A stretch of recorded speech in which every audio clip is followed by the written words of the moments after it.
We were very lucky. The Houston story is an amazing one, and he was by far and away the breakout star of that. Like, no doubt about it. The feedback I got was, very much John Houston. I never imagined he was like that. Yeah. We actually had someone else in that seat up until thank you. Up until 2 days before the show. And we had that close? Yeah, we had another panellist. Well, sorry, 2 days before the pilot. Okay. Which was, I think, 3 days before the show. Good. Yeah. We had an extra panellist. Yes. And we just decided it wasn't anything to do with that panellist, but after we did the pilot, we decided that we'd already put in an extra panellist. There was just too many people. And we had a different person who was going to do the pilot. They were going to be the equivalent. We had obviously Neil on, and he'd run Kevin 07. Yes. We had the equivalent from John Howard's last campaign. So it was going to be a good balance of two people who'd run campaigns. Yep. At the last moment, he was recruited back in to help Tony Abbott run his campaign, so couldn't do the show. Yep. So suddenly we had a hole, and we needed a Conservative who had been there. Yep. And Andrew rang me, like day before the pilot, and said, "What do you reckon about John Houston?" And I got to be honest with you, I probably would have said no, except that we are both involved in the same charity, and we had done you and John? Yeah, we'd done a charity gig together, probably 2-3 months before, and I'd been emceeing the night, and he's like one of their kind of more prominent patrons. Yes. And he'd come up to present something, and I'd had some fun with him, and he'd actually been a really good sport about it. Yeah. So I said to Andrew, and they'd had him on enough rope, and they thought he was really great on enough rope. So they were like, "Let's use John."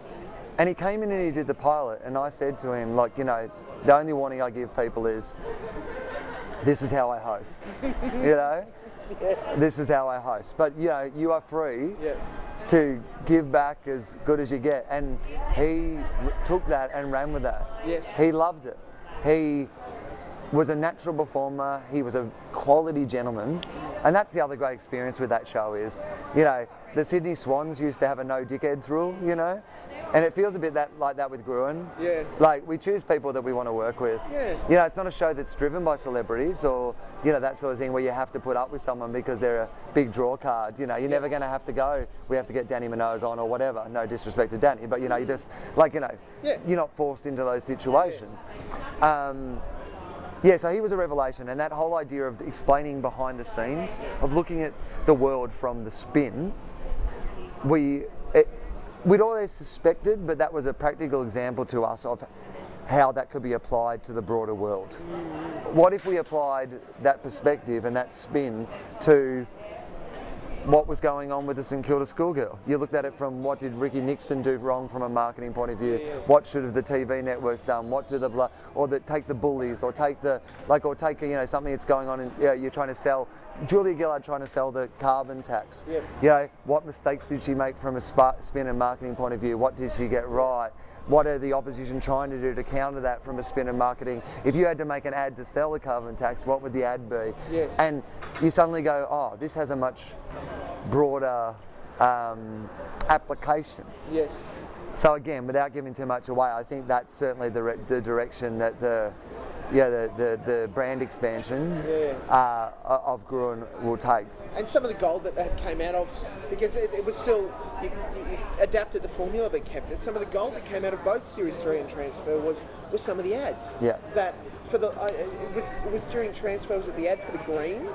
Yeah. That compelling. Yeah. Like, why would you now, having seen that, not vote for the Greens? Yeah. And then the next day, can we use it? No, sorry, you can't. Yeah. And it's amazing because a lot of the pitch ideas, probably not the political ones necessarily, because we really had an approach for each of those, but most of the other pitch topics, I probably come up with maybe 90% of those personally. And they're always, the darkest thoughts. Like, I will wake up at 3 o'clock in the morning, I'll be like, compulsory euthanasia for people over 80. And then I will wander into the meeting and they'll look at me and like, what do you got? And I'm like, compulsory euthanasia, and they'll be like, oh. And like, I'll have ones that I'm trying to get up over series and stuff like that. Yeah. But it's a creative process unlike one that I've ever been involved in, because normally if I think of something like that, I'm also the person who executes it comedically. Yeah. But in this situation, all I'm doing is saying, here's your offer, Yes. what are you going to do with it? And when people treat it seriously, when they take it as a legitimate offer and try to have a legitimate approach to the problem solving, some of the things they come up with take my breath away. And it's amazing because you sit there and you just go, you know. I thought I was warped. Yeah, totally, it's amazing. Like, Yeah. it's really fun. One of my real highlights of it. If Andrew Denton was to come to you tomorrow and say, Will, I have an open checkbook, we have an 8:30 slot. He's never going to say that. No. I was like, just a couple of free DVDs first, Andrew, that'll do. All right, magical utopia land. Yeah. Open checkbook, 8:30 slot on any network you want. Yeah. What show? Pitch us your show. It's a bit unfair to not answer your question fully, but I'll answer it as best I can. It would be on the ABC. I feel like the ABC is the natural place for me to be able to do the work that I want to do. Yep. The only reason in the old days I ever would have moved from the ABC is to find more of an audience.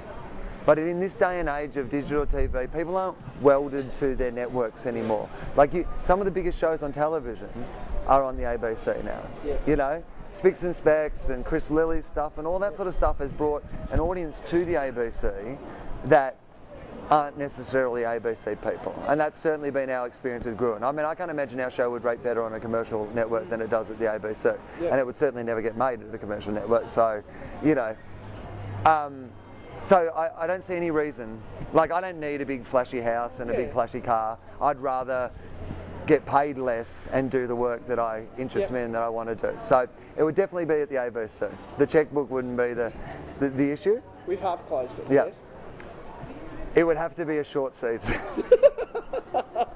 I have no interest in being on you. I look at Charlie and Hughesy and those guys and I admire them so much and I just think, oh, it's my worst nightmare. I love Gruen, we're so lazy. We're not really, we work very hard when we do it. But we're on air for 3 months a year and then in between every season we take a year off. It's like, that is my ideal way to do television. You know, because television is not my first love. Yeah. I love television when it's part of the rest of what I do. But I love doing Gruen because it enables me to do my tours and go overseas and do all those things that I'm actually, you know, do my podcasts and all the things that I just love doing that are part of what makes up my life. Yes. So it would be a short season.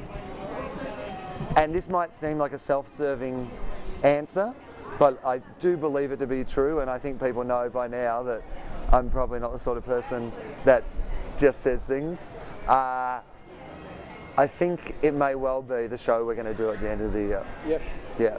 If the show we're going to do at the end of the year works in the way that we hope it might work, if it develops into what we hope it might develop into, I think it will be truly original, and I really think that it will be in the tradition, not the same style of show, but in the tradition of shows that I really like The Daily Show, and like shows like that interpret the world in a comic way. Like Andrew's show when I was 14 years old, shows that interpret the world in a comic way, which is the area of interest I have. Yeah.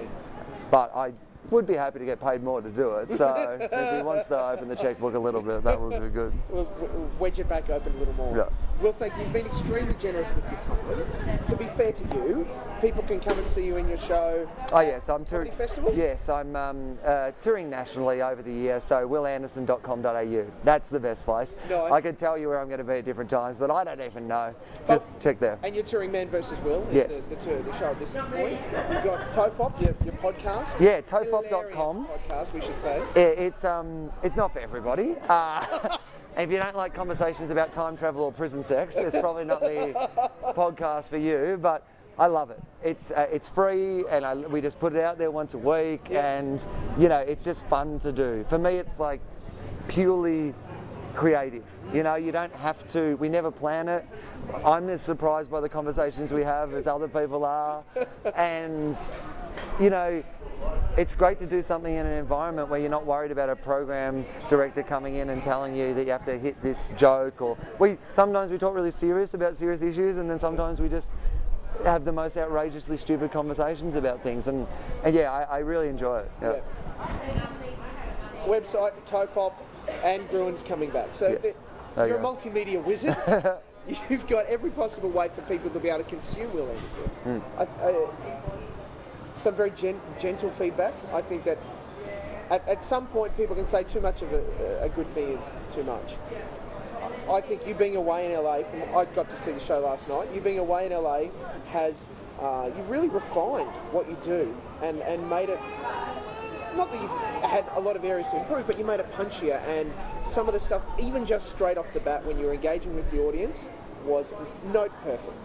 Absolutely bang on. I appreciate that, and I think your insight is correct. Like, I don't think it's a... I'm not blowing smoke up your ass yet. No. I mean more the gentle criticism. I think that's a great insight. You can be too many places. I don't think you can be too many places. You can be doing the same thing in too many places. And what I've tried to do now is make all the things I do different. So, like, the podcast is like, you know, stoners talking about time travel. That could not be more different to what we're doing on Gruen. And then again, with what I'm doing in my stand-up show, I'm trying to talk about a whole bunch of things that wouldn't come up in those other forums as well. So that, yes, there's a lot of me out there still, but hopefully, you know, and look, some people who like Gruen aren't going to like the stand-up show. Some people who like the podcast aren't going to like Gruen, like, or whatever, you know. And that's fine with me, because they're all kind of aspects of who I am as a person and things that I find interesting or funny and stuff like that. Like Charlie, who I do my podcast with, and I are thinking about doing a football podcast, because we're both tragic AFL guys, right? Yes. And just talk stupidly about football. Now, that will alienate about 95% of my audience. But I think that's the great thing now, is I've been working a bit more on doing less of things and making the things you do as good and standalone as possible. So I think your insight is 100% correct. I think maybe 3-4 years ago it was just indiscriminate, and it was all the same, from the same notebook. You know, like, it was all that sort of thing. Like, particularly with my stand-up, I know these were meant to be 2 quick answers to finish up, but particularly with my stand-up, like, the other day they were looking for stuff to show on. They were doing 25 years of the Comedy Festival Gala, and they rang me and they wanted to use a piece from last year. Now, at the gala last year, I always do a piece from the year before's show at that year's gala, right? So that I'm not burning anything from the new show.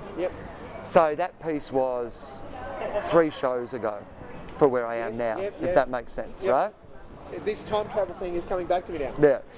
So I actually said to them, I said, I'd prefer you didn't use that piece. I'd prefer, if you're doing a historical thing, go way back to when people know that it's not what I do now. So they used a piece from 2003 where I'm wearing stupid pants and I've got a stupid haircut, like I always do. And I always regret every choice I make over the years. I always think they're great at the time, and then I look at back. You're working what you're doing now just fine. But